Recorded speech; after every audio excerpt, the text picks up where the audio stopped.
Make today count. The secret of your success is determined by your daily agenda. Attitude. I discovered the importance of attitude in 1964 when I was 17 years old. My high school basketball coach, Don Neff, took me aside at the beginning of my senior season and told me that he wanted me to be captain of the team. I was excited, but I was also a little surprised because I knew that my teammate, John Thomas, was a better player than I was.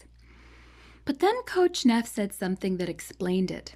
John, he said, you have the best attitude on the team, and it influences the other players. Just a few weeks later, I was named Citizen of the Month at my school. Why? Once again, it was because of my attitude. My teachers said they loved my attitude. Then it sank in.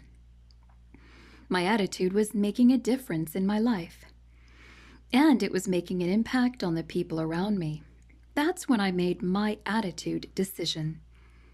I am going to keep a positive attitude and use it to influence others. Many people in this world mistakenly believe their attitude is set. It has become such a habit for them that they believe it can't be changed. They see it as one of the cards of life they've been dealt, such as height or a history of a certain disease in the family. But that's not true. Making the decision to choose and display the right attitude daily. Your attitude is a choice. If you desire to make your day a masterpiece, then you need to have a great attitude. If it's not good now, you need to change it. Make the decision. Here's how. Take responsibility for your attitude. After my wife Margaret and I had been married for 4 or 5 years, we went to a conference for pastors where I had been asked to be one of the speakers. Margaret also agreed to do a breakout session for spouses. Speaking is not a passion for her as it is for me. She does a good job, but she doesn't really enjoy it that much. I wanted to support her, so I attended her session. During the Q&A time, a woman stood up and asked, "Does John make you happy?" I have to say I was really looking forward to hearing Margaret's answer. I'm an attentive husband and I love Margaret dearly. What kind of praise would she lavish on me? Does John make me happy? She considered. No, he doesn't. I looked to see where the closest exit was. The first 2 or 3 years we were married, she continued, I thought it was John's job to make me happy. But he didn't. He wasn't mean to me or anything. He's a good husband. But nobody can make another person happy. That was my job. As a young newlywed in her early 20s, she figured out something some people never learn. Each of us must take responsibility for our own attitude.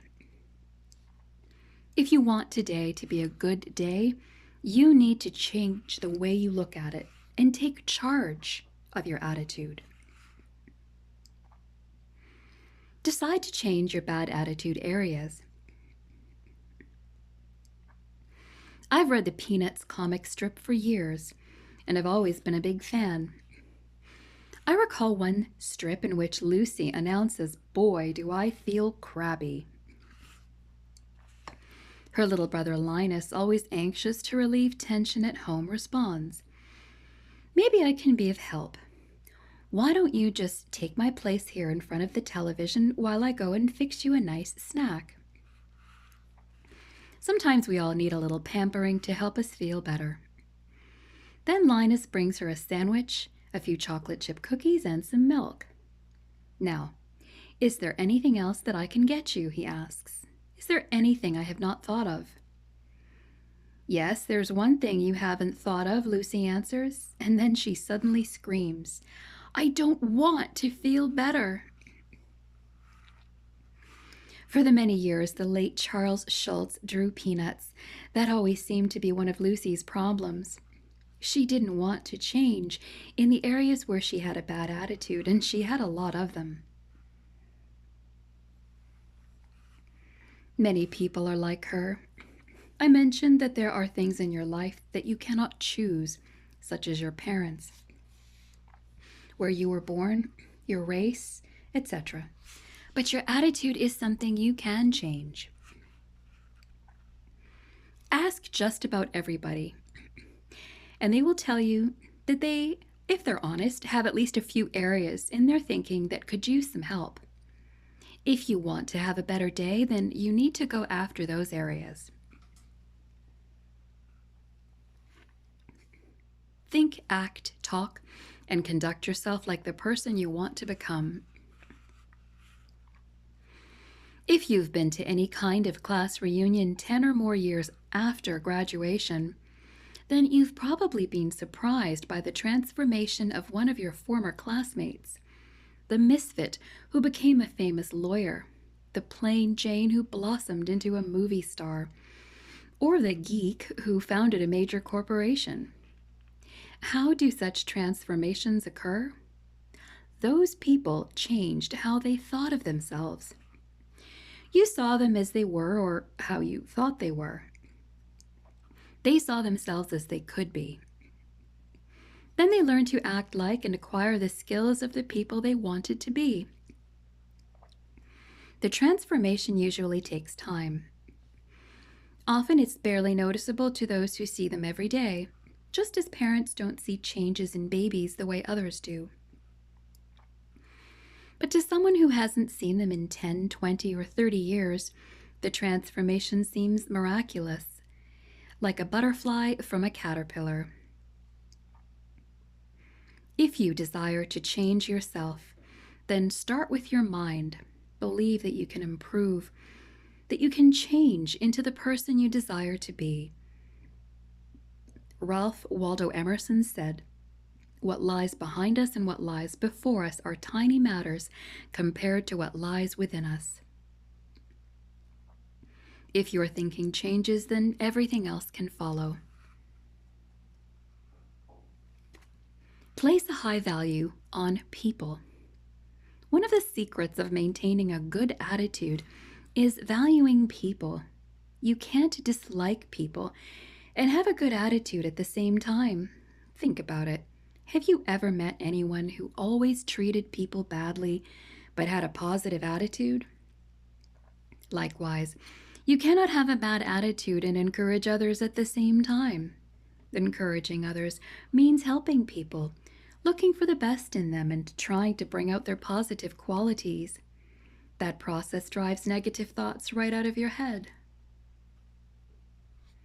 Your interaction with others sets the tone of your day. It's like the music of your life. When your interaction with others is poor, it's like having to listen to cacophonous music. But when you place a high value on people and you treat them well, it's like listening to a sweet melody as you go through your day.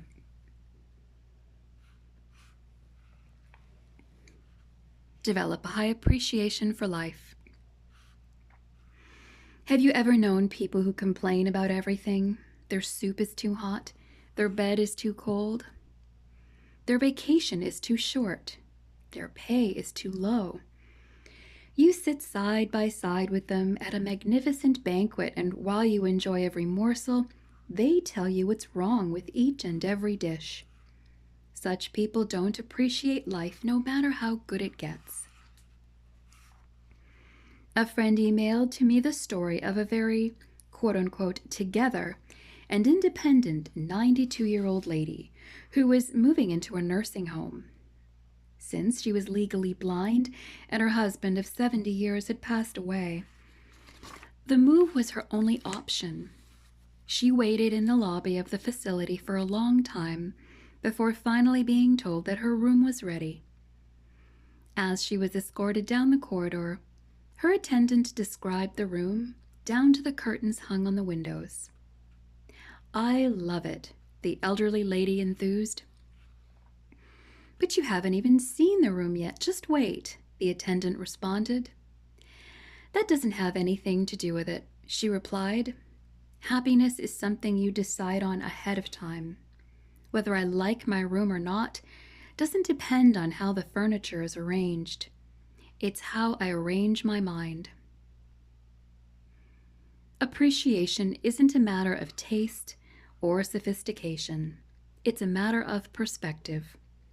John Wooden said, "Things turn out best for the people who make the best of the way things turn out." The place to start is with the little things. If you can learn to appreciate them and be grateful for them, you'll appreciate the big things as well as everything in between. Managing the discipline of attitude. If you want to benefit from the possibilities of a positive attitude, you need to do more than just make the decision to be positive. You also have to manage that decision. For me, in the area of attitude, it means one thing. Every day, I will make the adjustments necessary to keep my attitude right. If this is new territory for you, you may be wondering how to do it. Here are some guidelines to help you on your way. Recognize that your attitude needs daily adjustments. I've discovered that a person's attitude does not naturally or easily stay positive. For example, a lifelong attitude weakness that I have had is my impatience with people. It was a problem even back when I was young.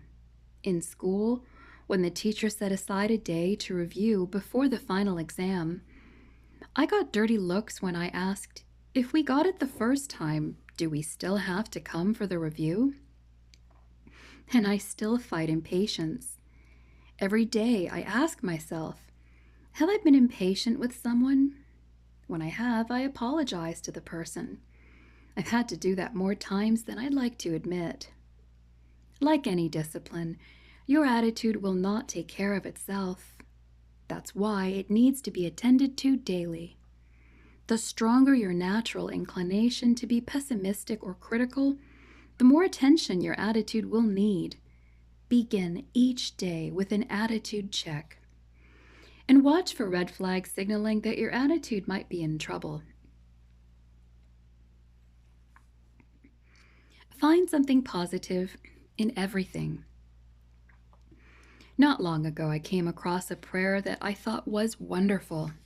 It said, "Dear Lord, so far today, I am doing all right.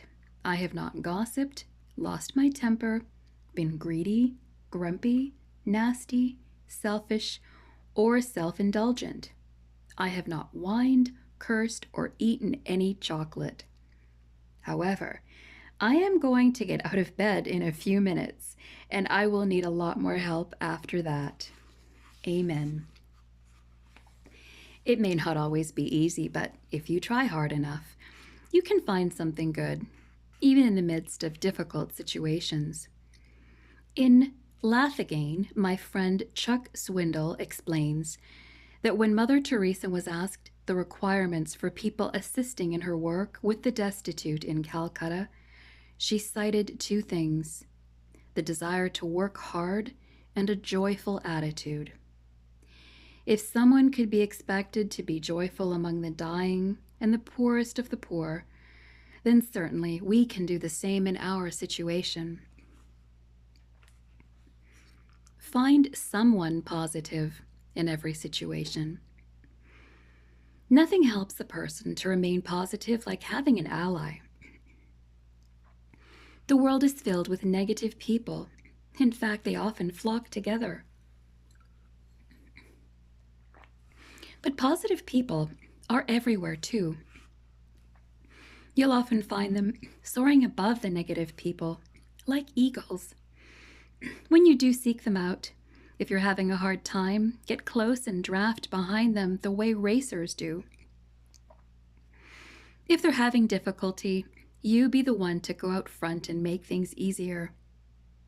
Two positive people are much better at fighting off the blues than someone going it alone. Remember, You'll find positive people soaring above the negative ones, like eagles. Say something positive in every conversation. I've tried to make it a habit to include positive comments in every conversation with others. It starts with those closest to me. When my wife looks beautiful, which is often, I tell her so. I compliment my children every time I see them. And I absolutely pour out praise every time I see my grandchildren. But I don't stop there. I sincerely compliment, praise, acknowledge, bolster, raise up, and reward people whenever I can. It's wonderful for me as well as for others. I highly recommend it, and I know you can learn to do it too. Remove negative words from your vocabulary. My father retired in his mid-70s, but he has spent his entire life in public speaking. He came from a modest background, so he was always working hard to learn and grow. When I was a kid, he used to pay my brother Larry and me 10 cents for every grammatical mistake we found him making when he was preaching. It was just one example of how he was constantly trying to improve himself. I suspect he also did it so that we would learn more about grammar ourselves. You can do a similar kind of thing when it comes to your attitude. You or someone you enlist can be on the lookout for negative words in your vocabulary so that you can try to eliminate them. Here is a list to get you started. Eliminate these words. Is in one column, and say these instead is in another column. Here they are.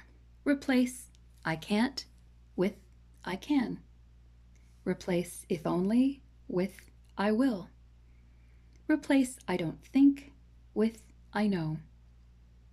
Replace I don't have the time to I will make the time.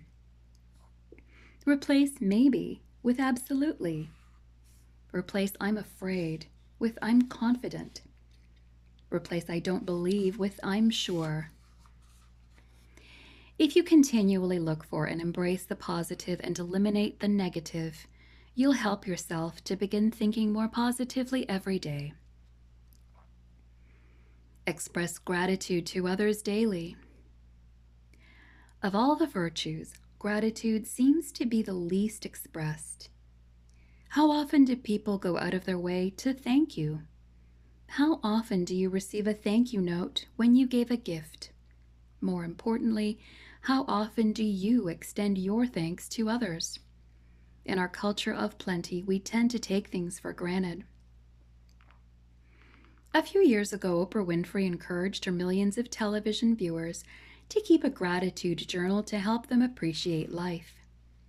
Amy Vanderbilt, a journalist and etiquette book author, said, "When we learn to give thanks, we are learning to concentrate not on the bad things, but on the good things in our lives." Thinking about the good things helps us to be grateful. Remaining grateful helps us to have a more positive attitude. And having a positive attitude prompts us to think about the good rather than the bad. It's a positive cycle that helps to fuel itself. Your attitude decision today. Where do you stand when it comes to your attitude today? Ask yourself these 3 questions. 1. Have I already made the decision to choose and display the right attitude daily? 2. If so, when did I make that decision? 3. What exactly did I decide? Your attitude discipline every day. Based on the decision you made concerning attitude, what is the one discipline you must practice today and every day in order to be successful?